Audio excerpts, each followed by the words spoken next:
if we understand sustainability just for the good of the planet without having a business case, won't work. Hello, everyone. I'm Rich Lesser, and I'm joined here with Dr. Dominik von Achten, chairman of Heidelberg Materials. And we're here to discuss insight from our recent report for the Alliance of CEO Climate Leaders. So Dominik, welcome. What are you doing at Heidelberg around green growth to accelerate your own success and to help your customers? First of all, thanks for having me, Rich. For us, after decades and centuries of commodity business, right now this whole topic of decarbonization and sustainability is a real innovation and engine for innovation and growth. Not only when we go all the way to carbon capture, so to near zero and net zero products, but also the lower carbon products come with a lot of innovation when it comes around, calcined clay product, pozzolan products, so lower carbon products. But as Heidelberg Materials, we made the breakthrough to carbon capture. So we've got the first plant in the world running at industrial scale that basically produce near zero cement and net zero concrete. It's so exciting.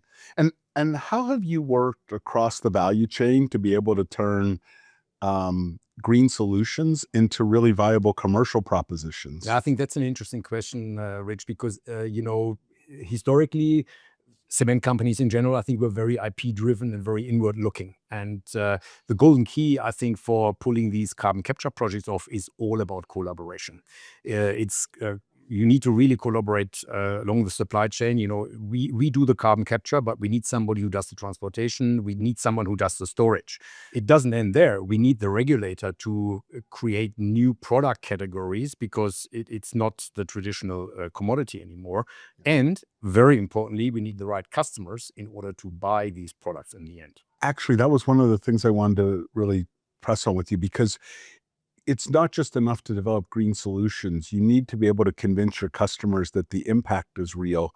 But, different people will bring different standards, different labels, different ways to communicate. How have you navigated that challenge for your customers to understand that you are delivering real value, obviously to them and their business, but also as a viable and honest and straightforward green solution? That's a tricky one, and we've thought long and hard about that one. And we eventually came up with a very transparent, clear definition of hurdle rates. We say, okay, the lower carbon products need to at least have a reduction of 30% to get into this lower carbon category. Mm-hmm. We have now more than 1/3 of our global products in that category. Amazing. Yeah, and then we need to get to the near zero cement, and there it's even more tricky. There we have decided, guys, this is very sensitive. So we decided to build a carbon bank that is very transparent, backed up by a blockchain technology, and also verified by a third party in order to be really strict on the accounting standards, because there is no standard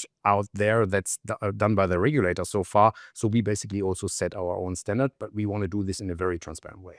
And how have you found customer acceptance around the ways you've approached this? I think, when we first started, our team came back and said, Dominik, how much are the customers willing to pay for this? I said, that's not the right question. What's the value we drive for the customers? But to be honest, Rich, next to the innovation on technology, right, there is also innovation on the commercial side, because the commodity sales force is not necessarily used to sell value products. So there's a big transformation going in within Heidelberg Materials right now to really beef up our know-how on commercial and really understand how we sell value. And the good news is there are enough customers out there that understand that near zero cement or net zero concrete really drive value for them. So you've innovated on green solutions, you've innovated on the commercial models, and you've innovated on how to set standards and communicate those to customers.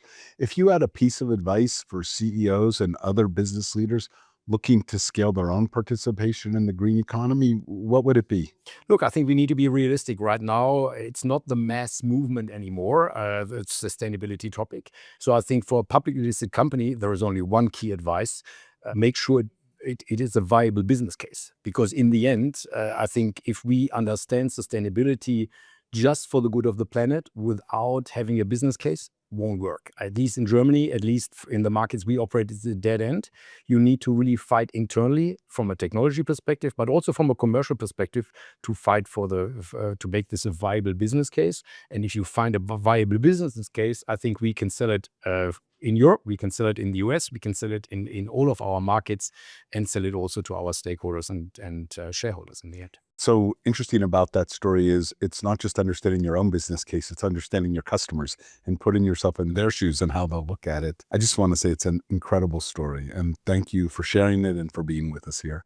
And Richard, it's a super exciting journey for us as Heidelberg Materials and for our employees as well. So thanks for having us.